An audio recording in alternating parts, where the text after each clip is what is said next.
ఎప్పుడైనా ఎక్కడైనా ఎవరికైనా ఏదైనా శుభం కలిగితే ఆ శుభానికి కారణం ఎవరు అంటే శంకరుడే. నేను చెప్పట్లేదు ఈ మాట, శాస్త్రములు చెప్పే. శుభములన్నీ కుప్పలు తెప్పలుగా ఆయన పాదముల దగ్గర పడి ఉంటాయిట.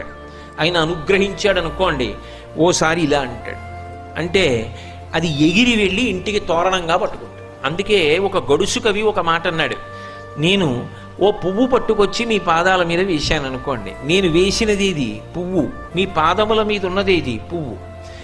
నేను ఒక పువ్వు పట్టుకెళ్ళి మల్లికార్జున లింగం మీద వేశాను అనుకోండి, పరమ ప్రేమతో వేశాను అనుకోండి, ఆ పువ్వు ఓ ఏడాది తర్వాత నా ఇంటి మనవడం.